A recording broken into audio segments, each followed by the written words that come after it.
नमस्कार विद्यार्थियों, आज मैं आपके लिए लेके आया हूँ साइकोलॉजी की पहली टेस्ट सीरीज, जिसमें हम 30 महत्वपूर्ण प्रश्नों को हल करेंगे जो आपके साइकोलॉजी का जो सिलेबस है 5 यूनिट, उन सभी पाँचों यूनिट से ये संबंधित प्रश्न है। तो पहला प्रश्न है, बुद्धि का एक घटक या एक अवयव सिद्धांत किसने दिया था? तो ये दोस्तों किसने दिया था? एल्फ्रेड बीने ने दिया था। दूसरा प्रश्न है, बहिर्मुखी प्रवृत्ति के व्यक्ति होते हैं सामाजिक व मित्रतापूर्ण व्यवहार के धनी, तनाव मुक्त, दोनों या उपयुक्त में से कोई नहीं। तो बताइए दोस्तों क्या होगा? बहिर्मुखी व्यक्तित्व के जो व्यक्ति होते हैं वो सामाजिक और मित्रतापूर्ण व्यवहार के क्या होते हैं? धनी होते हैं। ये ऑप्शन अपना सही होगा। अब करते हैं अगला प्रश्न। अगला प्रश्न है, सामाजिक पैमाने की विधि के अनुसार इनमें से सुपरस्टार अतिमानव वह होता है जिसे ज़्यादातर लोगों द्वारा चयन किया जाता है, जिसका विविध दौड़ों द्वारा चयन किया जाता है, उपयुक्त दोनों या उपयुक्त में से कोई नहीं। तो बताइए दोस्तों क्या होगा तीसरे का उत्तर? तो सामाजिक पैमाने की विधि के अनुसार अतिमानव कौन होता है? जो ज़्यादातर लोगों द्वारा चयन किया जाता है। ये ऑप्शन अपना सही होगा।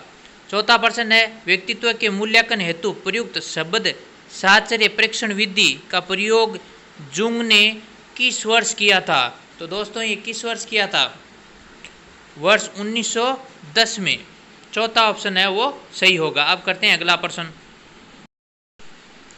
अगला प्रश्न है, लंबाई, भार, त्वचा का रंग, पैर, आंखों, बालों का रंग में विविधता तथा विचलन को कहते हैं भावनात्मक स्तर, भौतिक स्तर, मानसिक स्तर या इनमें से कोई नहीं। तो ये जब सारे जो विविध है, बालों का रंग है, ये किससे संबंधित है? भौतिक अंतर से संबंधित है। बी ऑप्शन अपना सही होगा। छठा प्रश्न है, इनमें से किस घटक के प्रभाव से शैक्षणिक पिछड़ापन उत्पन्न नहीं होगा? तो बताइए दोस्तों क्या होगा इसमें उत्तर? इसमें जो सी ऑप्शन है, परिवार का पैसा या व्यवसाय का प्रभाव है, वो शैक्षणिक पिछड़ापन पर नहीं पड़ता है। अब लेते हैं अगला सातवां प्रश्न। सातवां प्रश्न है, समान आयु वर्ग से संबंध अन्य सहपाठियों से जब किसी छात्र की तुलना की जाती है तो उसमें एक स्पष्ट शैक्षणिक कमी महसूस होती है या दिखाई देती है। ऐसे बच्चों को कहते हैं प्रतिभाशाली बालक, पिछड़ा बालक या अवसादी बालक या इनमें से कोई नहीं। तो क्या होगा दोस्तों सातवें का उत्तर? तो इसमें जो उत्तर है वो है पिछड़ा बालक, क्योंकि वो अपने समान आयु वर्ग के बालक से क्या हुआ है? पिछड़ा हुआ है। अगला प्रश्न है, बालक का प्रारंभिक विकास मुख्यतः निर्भर करता है माता पिता पर, वातावरण पर, विद्यालय के वातावरण पर, समाज पर। तो बताइए दोस्तों क्या होगा आठवें का उत्तर? तो बालक का प्रारंभिक विकास है वो उसके माता पिता पर निर्भर करता है। ये ऑप्शन अपना सही होगा। नौवां प्रश्न है, किसी जिज्ञासु छात्र को प्रेरित करने में कौन सा एक कारगर उपाय है? सजा द्वारा, प्रशंसा द्वारा, आलोचना द्वारा, इनमें से कोई नहीं। तो बताइए दोस्तों क्या होगा इसका उत्तर? किसी जिज्ञासु व्यक्ति को प्रेरित करने के लिए हम एक कारगर रूप में प्रशंसा द्वारा उसको और भी जिज्ञासु बना सकते हैं। अब करते हैं अगला 10वां प्रश्न। 10वां प्रश्न है, क्या बुद्धिमान माता पिता के बच्चे सदैव पढ़ाई में तेज होते हैं? हाँ, नहीं। मनोविज्ञान इस संबंध में कोई उत्तर नहीं दे सकता, ये ईश्वर पर निर्भर है। तो बताइए दोस्तों क्या होगा? तो इसमें होगा नहीं। ये कभी भी संभव नहीं है कि बुद्धिमान माता पिता के बच्चे सदैव पढ़ाई में तेज ही होंगे। अगला प्रश्न है, 2 से 3 वर्ष की आयु के मध्य एक बच्चे की भाषाई विकास दर प्रतिशत में बढ़ती है, लगभग कितनी बढ़ती है? 2 से 10%। अब लेते हैं अगला 12वां प्रश्न। 12वां प्रश्न है, मनुष्यों, बालकों में विकास की गति सबसे तीव्र होती है तो किस अवस्था में होती है दोस्तों? किशोर अवस्था में। बी ऑप्शन अपना सही होगा। अगला है, गर्भधारण से शिशु के जन्म की अवधि को कहते हैं, क्या कहते हैं? प्रसव पूर्व काल। 14वां प्रश्न है, रोसास्याही धब्बा परीक्षण के व्यक्तित्व के मूल्यांकन करने के लिए इस्तेमाल किया जाता है। तो इस जो विधि है या प्रशिक्षण है का विकास किसने किया था? तो ये किसने किया था? हरमन रोसा ने किया था। हार्ट में नहीं है, यहाँ पे है हरमन रोसा ने। अब करते हैं अगला 15वां प्रश्न।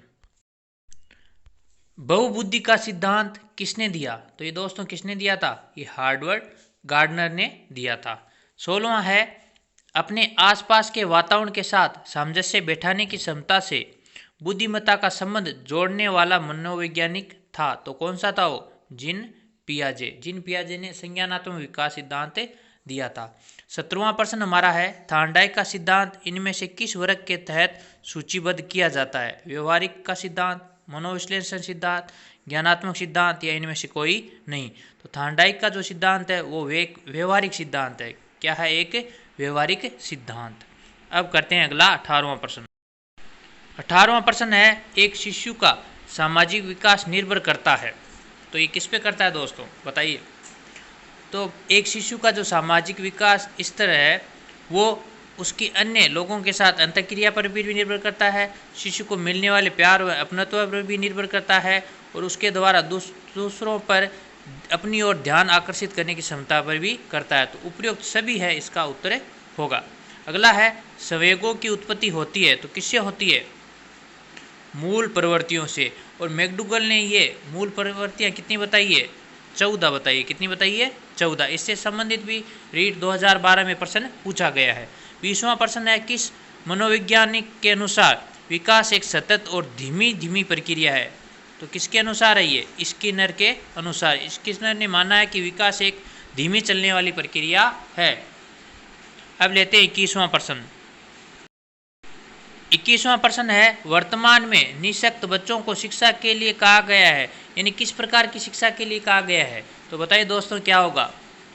समावेशी शिक्षा की बात है, वो निःशक्त बच्चों की शिक्षा के लिए कही गई है।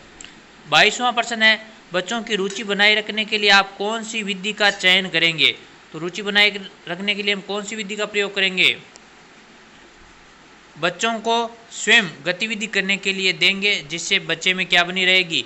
रुचि बनी रहेगी। चौथा ऑप्शन अपना सही होगा। 23वां प्रश्न है, एक बच्चे की मानसिक आयु 12 वर्ष है, वास्तविक आयु 10 वर्ष है, तो उसकी बुद्धि लब्धि क्या होगी? तो एक इसका सूत्र होता है एम ए का अर्थ होता है मेंटल एज, मानसिक आयु, बटा करंट एज, CA इंटू 100। ठीक है। तो इसमें जो मानसिक आयु है 12 वर्ष, करंट एज वास्तविक आयु है 10 वर्ष, इंटू 100, 10 से 10, और 12 को 10 से गुणा किया तो 120। तो इसका उत्तर कितना आ जाएगा? 120। 3 नंबर ऑप्शन अपना सही हो जाएगा। अब लेते हैं अगला 24वां प्रश्न। 24वां प्रश्न है, मूल्यांकन किया जाना चाहिए। मूल्यांकन से बच्चे पढ़ेंगे, पता लगता है कि बच्चों की उपलब्धि का। तीसरा है, बच्चों के सीखने के स्तर का ज्ञान होता है। चौथा है, शिक्षकों की उपलब्धि का पता लगता है। तो मूल्यांकन से किसका पता लगता है? बच्चों के सीखने के स्तर का, ज्ञान का क्या होता है? पता है। वो किससे चलता है? मूल्यांकन से। तो 3 नंबर ऑप्शन अपना सही होगा। 25वां प्रश्न है, RT एक्ट 2009 के अनुसार प्राथमिक विद्यालयों में शिक्षकों को प्रति सप्ताह कुल कितने घंटे की योजना बनाकर कार्य करना है? तो एक सप्ताह में कितने घंटे है वो शिक्षकों के लिए रखे गए हैं RT एक्ट 2009 में? तो है 45 घंटे, और तैयारी के घंटे। बी ऑप्शन अपना सही होगा। अब करते हैं अगला 26वां प्रश्न। 26वां प्रश्न है, शिक्षा का अधिकार अधिनियम 2009 लागू नहीं होता है, तो किस वर्ग के बच्चों में ये लागू नहीं होता?